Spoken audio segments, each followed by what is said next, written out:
Hi, hello, welcome to the Consularship report brought to you by Vertex of Abundance. My name is Serene Priestess Abossi. I'll be your oracle today. I was sent to deliberate findings for channeled reading. We're gonna go ahead and begin. We have the Tower, Il Torre, which is usually it's like blinding flashes of insight. It can be like a startling revelation. It can be chaos from the sense of a crisis. Raw, unadulterated chaos would be the devil. So if we don't have the two, three, or four pentacles, oh, we have the four pentacles. There's chaos here. Some kind of foundations being dismantled, decrustation. It would seem like there's been some attachments, but we're healing because we're taking on spiritual guidance. And I'm hearing the song Under the Blood. Yes, Under the Blood. It's about like the sacrament and Jesus and all that. Often it's in the Baptist or the um, you know, India, like the Indies, like the West Indies type of worship, Jamaica. So Seven of Swords with the Tower, that means some kind of truth is coming out. Somebody left receipts. Some type of trespass or betrayal might be exposed. It was a long time in coming, or it was very slow, or it was going for a long time. With the Queen of Swords, Seven of Swords, we're needing cunning, strategy, truth, clarity, um, or we might need to move in secret a little bit here. Eight of Cups, we're going to higher ground, or we are, yeah, there's truth here, or there's some abstract abstract version of, okay, there's some abstract version of moving to higher ground, being timid, or like maturing, evolving, withdrawing, maybe learning about spiritual gifts and abilities with the Temperance card and the Eight of Cups here. The Four of Cups, okay. Four of Pentacles, Knight of Pentacles would mean needing to secure something, needing to hold on to something. It's clawing and cleaving. And if I heard the Four of Cups, there was some kind of apathy left in a sunken place. King of Swords, Ace of Swords. This is supreme authority. King of Swords, Seven of Swords. We're wanting some kind of cunning strategy, tactic. We're wanting to be sneaky. King of Swords, Nine of Swords, because there's something to complete, a difficult completion here. It's been an ordeal. With the Moon card, that's true. We've been navigating around not just ratas, cucarachas, swamp people. We've been um, navigating around snakes, Seven of Swords, versus rats and cockroaches, Seven of Cups. It talks about the environment surrounding location, not always the people, places, and things in said environment surrounding location. I'm hearing that under the blood, yes, under the blood. Yeah, I'm just like the Jamaican church is going off in my head. So I think we're getting redeemed, we're getting saved in some kind of way, shape, form, or another, but it's through going through a dark night of the soul. We're having depth or insight into the depths of our consciousness with this moon card, but moon and the nine of swords together is a confirmation of dark night of the soul.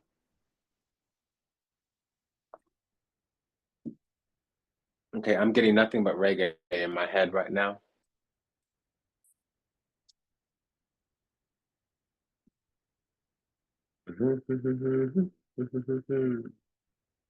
So we're going through spiritual guidance. There's some kind of insight, illumination, transmission with the moon card, spiritual guidance with the tower.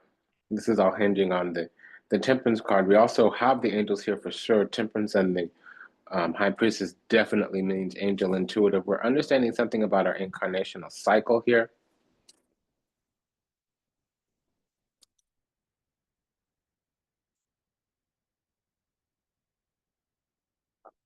Something's being stripped. We have a double five. Okay, so this is a lot here. This is very content rich. So let's just check on this double five. We have a double six here. So whatever loss, whatever depletion, whatever destabilization here was great. And normally I would just say depletion with the pair of fives, but destabilization with the tower and this pair of fives. It was a good thing because it brought with it a light at the end of the tunnel. And I heard that earlier, but I didn't see it. It could have been a nine of swords with the Moon card, that could have been it. But the death and the moon together mean light at the end of the tunnel.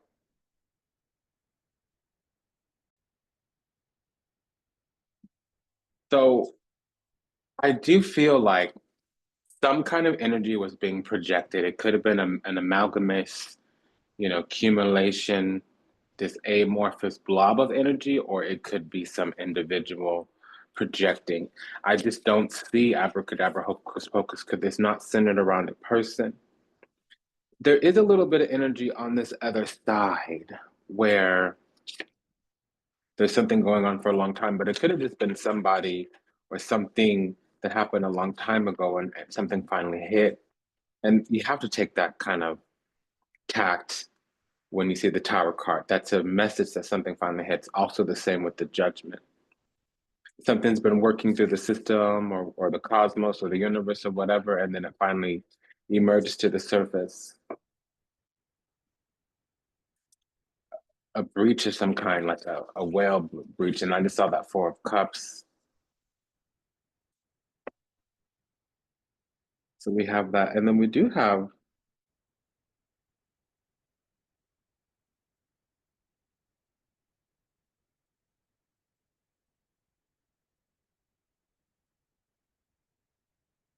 okay, I want to check on this nine and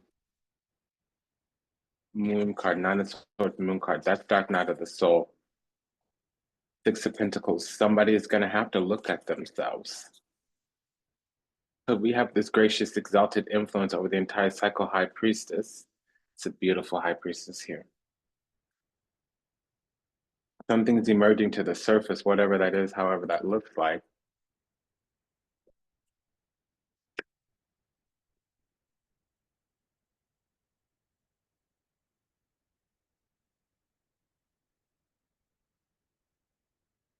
We have a King of Swords and a Queen of Swords, so there can be some type of conflict, but it's not, it's distant past, not recent past. This is the fallout of two people that were at opposition with one another. Yeah, it's distant past. We are having a glow up from something that left us behind. There was some pettiness, some jealousy, some ego kind of karmic. We had a karmic that was attached to us, and they left us out in the cold. And this was some time ago, because right now, what is given us is healing, and what is given the other side is some kind of karmic retribution. The tower's falling for them. And it didn't fall for a long time, Knight of Pentacles, because we had to have some kind of mystery be revealed, or we were being melodramatic, either or. Moon in the Sun card. A mystery might have been revealed because we needed to have some kind of supreme authority, or we were waiting on power or truth from an expert, probably. I can't say wise counsel because the Hierophant or the Hermit's not here.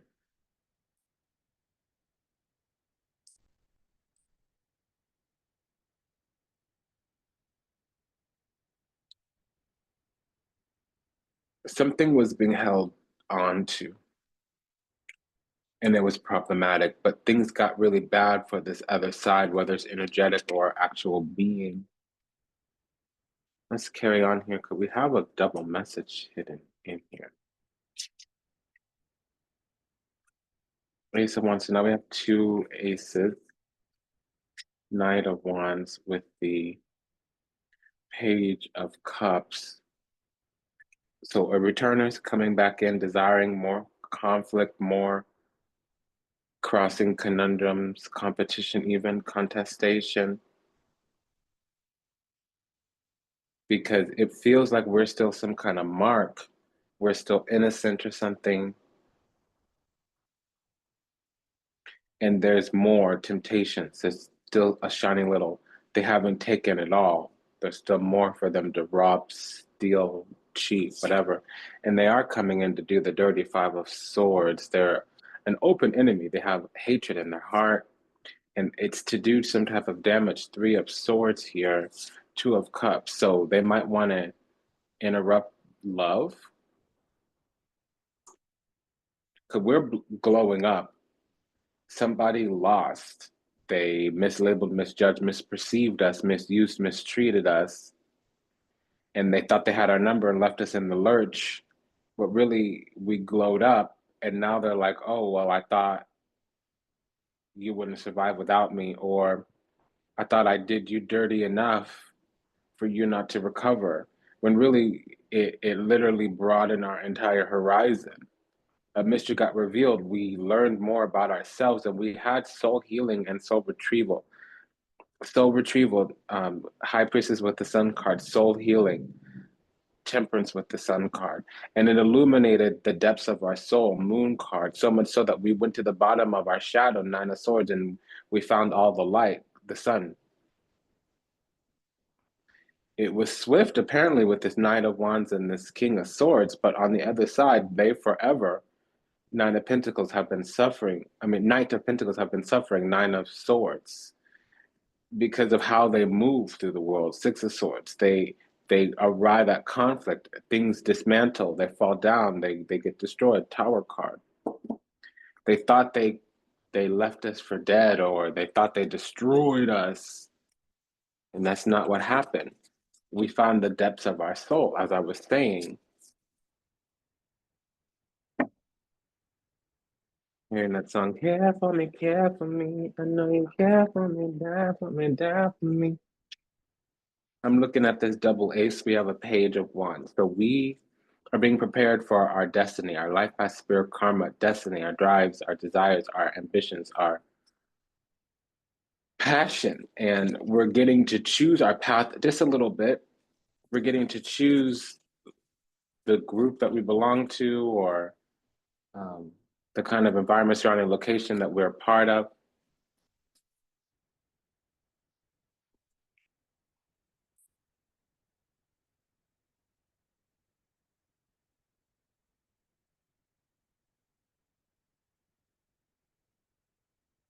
Yeah, we're really getting to choose our path, and it's being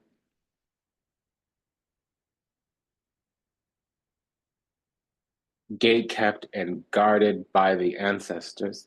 Also, this energy that's coming back in, whether it's a person, place, or thing, there's a small indication that it might be a person, and it is confirmed. However, I'm not really foreseeing that. It seems to be this placeholder for all these types of people that we would come across. And until we learn to recognize that archetype, anybody could have been. It doesn't matter. You know, you leave your car unlocked in the hood with valuables on the seat. It might be Joe or Schmo or Tom or Dick or Harry that breaks into your car. But the point is that you left valuables in your car in the hood. Eventually, it was going to get broken into. That's just how that works. So we batten down the hatches, but it doesn't seem like that. It still appears to others like we're this mark because we're innocent or naive or whatever, but really we're loving, caring, generous, and kind. We're authentic, sincere, and genuine. And that is not what these other energies possess. They are lacking characteristics and qualities that are divine in their nature, divine in their origin. They've turned away from universal oneness and unconditional love. They are gone through some kind of pride, lust, envy, greed, free will, right? They're kind of on some other stuff which gets them trapped in karma, if not going to hell. Hell is a state of consciousness or a weight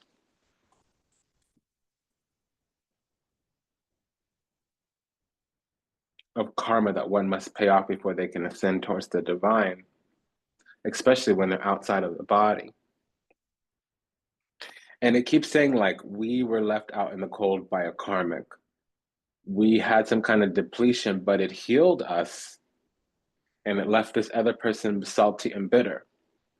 Whatever that was that happened to us, it was harsh, but it gave us this type of wisdom and initiated us. And some energy is coming back thinking like, okay, well, there's more here to take clearly because I knocked you down, but you didn't stay down. What's up with that? You tried to bury us, honey, and you didn't realize that we were seed, you know. You put us through all this pressure and you didn't realize we'd come out like a diamond. You thought we were just a pinche de mierda, a little piece of carbon. But that's the thing about carbon. Diamond is the carbon that survived. So you gave us all this pressure. You basically gave us the catalyst for us to become a sparkly diamond. Yeah, so we found our place in the heavenly choir, eternal kingdom, the Ten of Cups.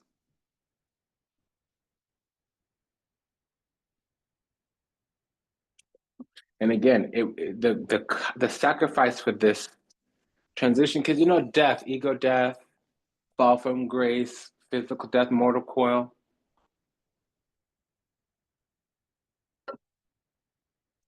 That's the initiation into the next life.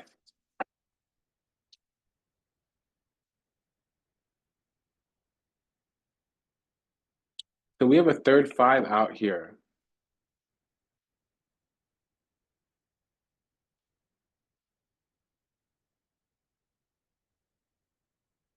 Something was creeping in, chaos, really, anarchy, almost.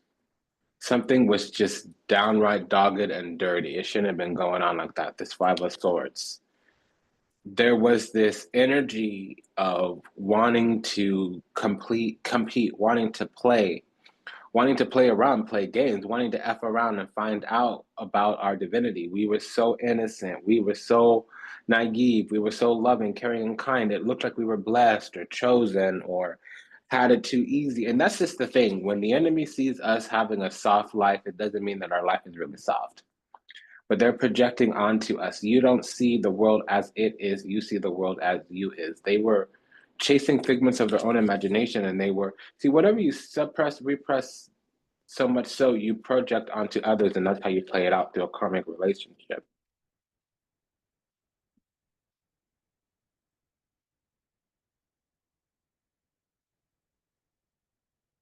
But this energy, I'm going to be really clear, came back for more.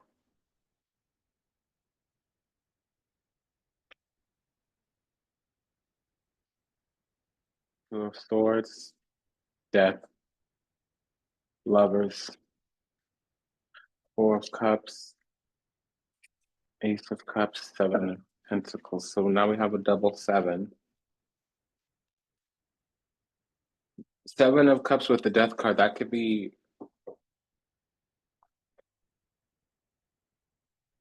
Taurus, Scorpio energy. Here it would be a Taurus rising with Saturn in the first house.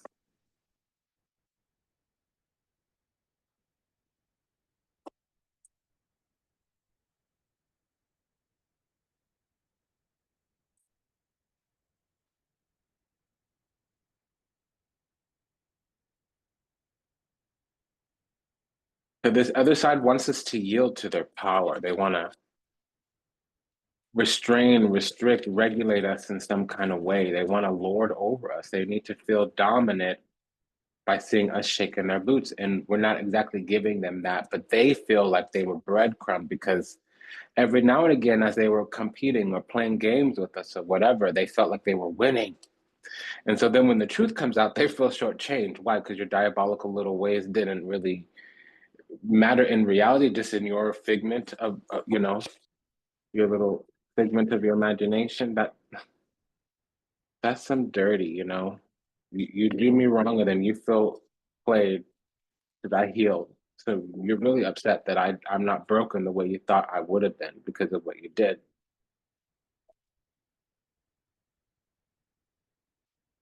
Okay, so there is some Taurus energy here for sure. We definitely have a Taurus rising because this double seven, we gain some type of wisdom and knowledge of what happened to us. We went towards the divine, and it actually gave us our spiritual inheritance.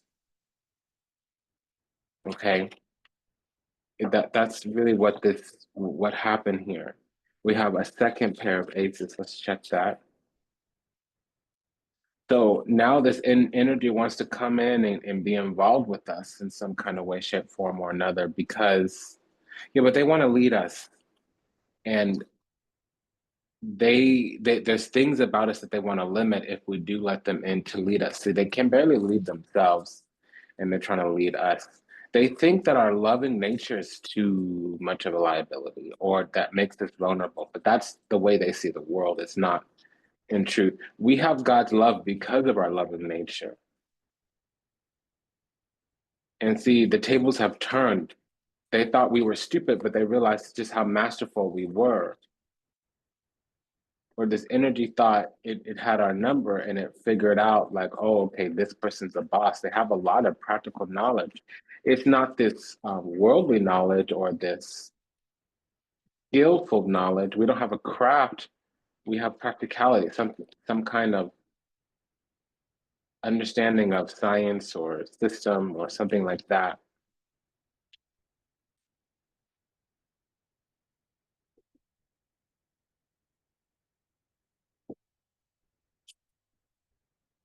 So there's some kind of union here on the table, union, communion, partnership.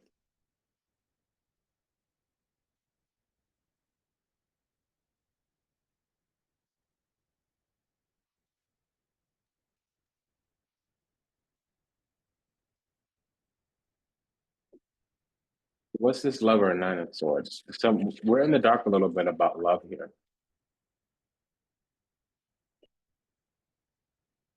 We may have a twin around somewhere.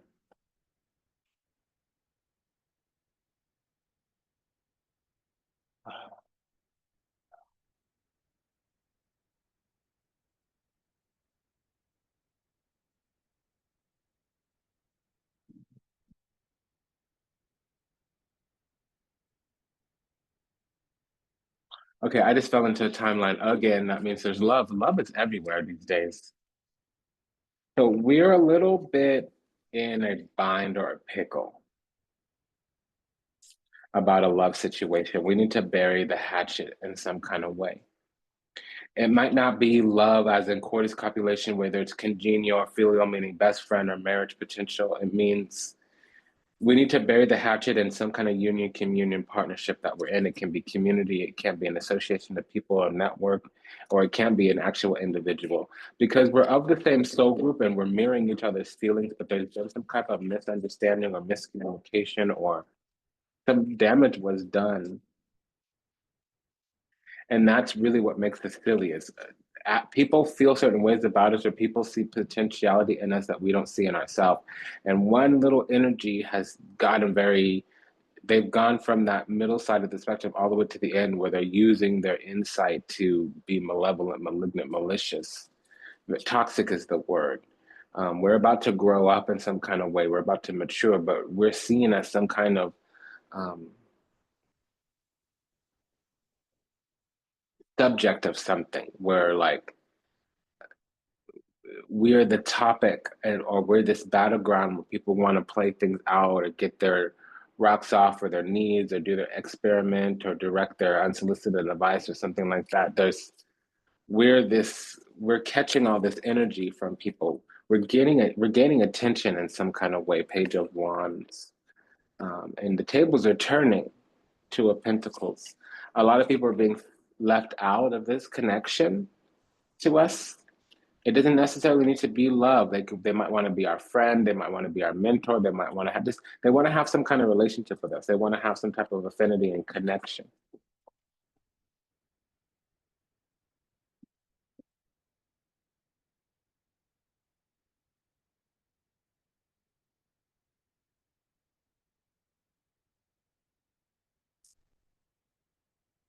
With the Moon and the Eight of Cups.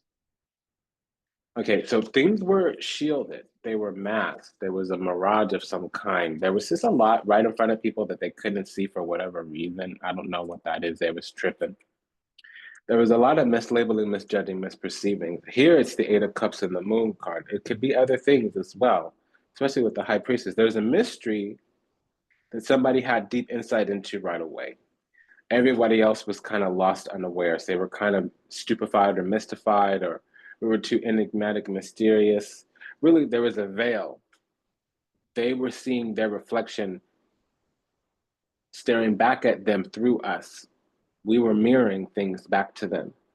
They weren't actually seeing us authentically, how we were.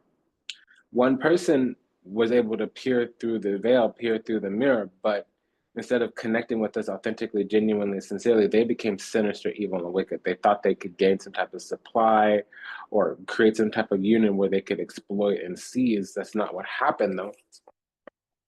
And they might have been trying to, beat us down or make us yield or heal or whatever, be submissive. And that backfired on them. And so they left, but then they saw that we weren't hopeless without them. So they came back in because having a connection with us gave them some type of supply, but it also gave them access to something. But we are not as innocent and naive as we think. Yes, we're loving, caring, and kind. Yes, we're trusting. That might be a little bit disadvantageous, but it's really more that we have an understanding of our spiritual power, and we do have inner reserves that people can't see. We do have chutzpah, cojones, gall, audacity, even.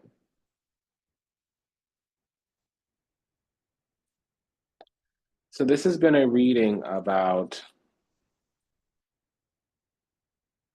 a community that we're in, where people want access to us in a way that up until recently we were unaware of. A lot of our innocence and naivete is being shaken off. We're being startled awake in some kind of way because we have failed not only to assert ourselves, but to address our personal power in an environment surrounding a location, mainly a unity, a community, might be for a couple of few people, a partnership. Our authentic self was only seen to one individual. Everybody else is kind of taking us in some kind of way that's not entirely accurate. Oftentimes it's because we're mirroring back to them some characteristic and quality they don't possess. And so there's some kind of weirdness going on. Um, we're moving into a place or a space where those who were intending us harm intentionally or unintentionally, but who were harming us, mostly intentionally, the tower's going to fall on them now. Karma is going to finally get them. And so we're being told to go towards where we feel called, not towards where we feel obligated. Because if we're leaving certain people, then karma can finally get them. And it sucks to sometimes see somebody get their comeuppance, but it is how they learn.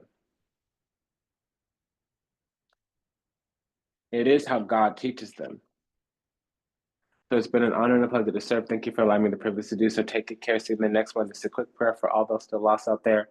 To illusion, delusion, confusion, trapped in the seas of time, lost somewhere in the matrix, yet to heal, yet to awaken, yet to return to the resplendent grace of the unconditional love and the universal oneness of the divine. Ha'anapana, I love you. I'm sorry. Please forgive me. Thank you. I pray that your steps are ordered, your path illuminated, and you return with salvation and redemption. May you be well, may you be happy, may you be whole, may you be at peace, may you receive everything you ever wanted, starting with what you deserve. Until we meet again, until we read again. Namaste, Dandava, and Ashe. Sayonara, Tasvidanya, Avidazay.